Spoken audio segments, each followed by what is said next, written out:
Hi again. In Kenneth Scott Latourette, The History of Christianity, we've reached chapter 9, entitled Earthen Vessels, the Exceeding Greatness of the Power. In one of his most famous passages, Paul declares that we have this treasure in earthen vessels, that the excellency, or exceeding greatness of the power, may be of God and not of us.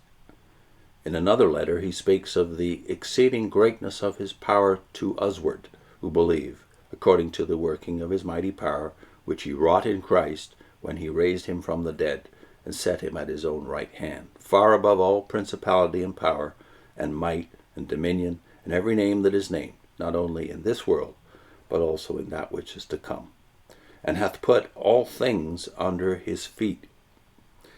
As we come to the end, in the initial period in the history of Christianity, we do well to ask just what effect the Christian gospel was having.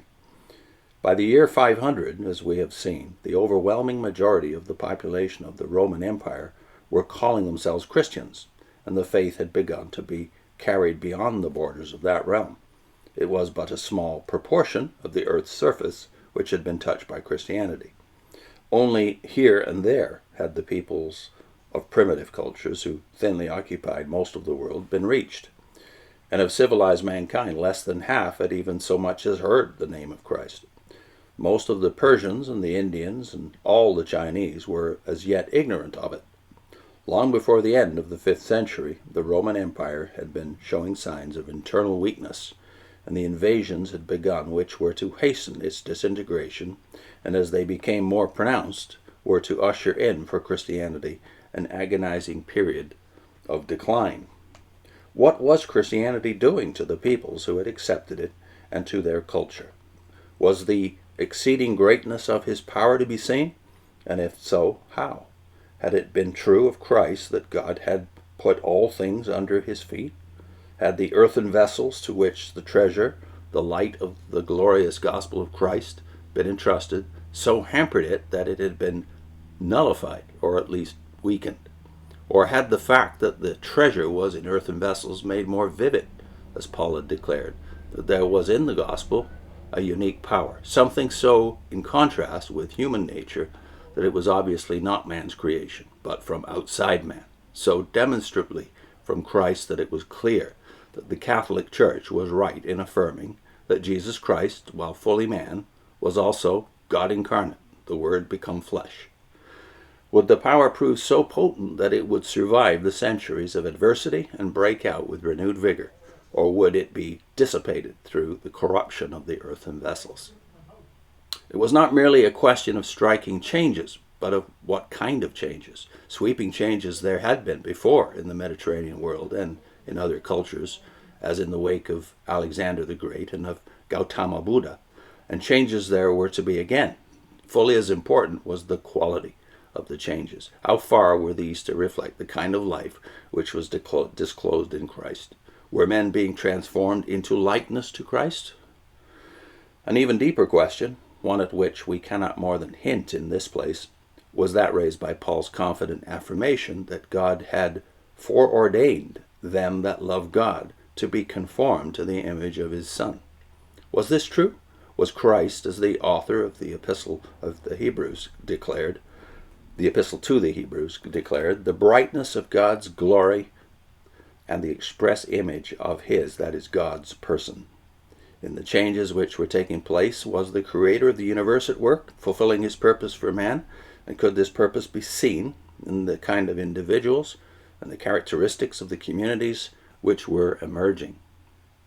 These questions are not of antiquarian interest. It was in these 5 centuries that Christianity first moved out into the world.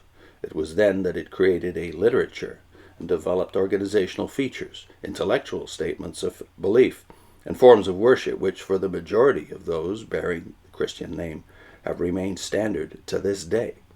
The experience of these initial centuries should shed important, perhaps decisive light upon the questions which we raised at the close of our 4th chapter, just before we embarked upon this period about the place of the gospel in human history.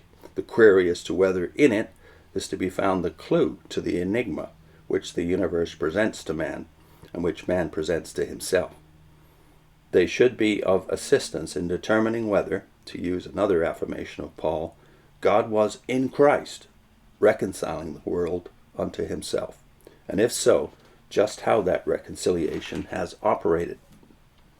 And then his subhead is The Power Creates the Church, Christian Literature, and Christian Theology.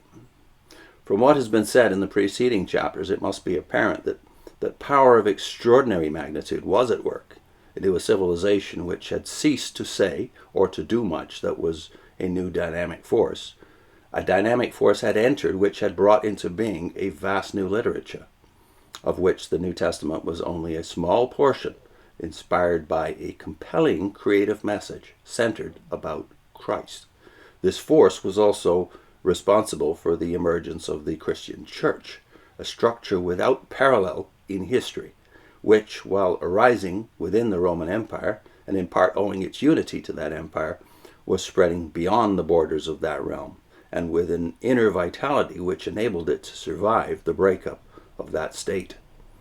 In connection with the church, a new profession had arisen, the clergy. The clergyman was in part priest, modeled consciously on the pattern of the Jewish priesthood, and perhaps unconsciously showing the influence of the pagan priesthood. Yet the clergyman was far more than a priest, officiating at the public services of the church. He was also a pastor, a shepherd, and a guide of souls. That function was to grow as the centuries passed, and was to make the profession of the Christian clergyman quite unique. This power had stimulated the conventionalized mind of the Greco-Roman world to wrestle with the baffling new intellectual problems presented by the birth, life, death, and resurrection of Christ, and to reach answers which were novel in the history of human thought. It had created new forms of worship, and in monasticism had brought into being a movement which, like the church, was to outlast the society within which it arose, and against which it was a protest. Moreover, the Christian gospel had worked moral and spiritual transformations in the lives of individuals. In some, as in Paul and Augustine, these were spectacular. In others, such as Ambrose and Tertullian, they were not as cataclysmic, but were no less real. In still others, such as Origen, Anthony, and Basil of Caesarea, reared as Christians from infancy, the product was also distinctive and contagious. Next time, interesting subhead, yet no attempt was made to reshape civilization.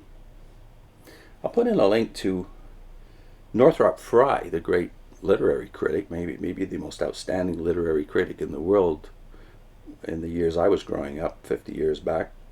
Northrop Frye on why Christianity conquered the Roman Empire. See you soon.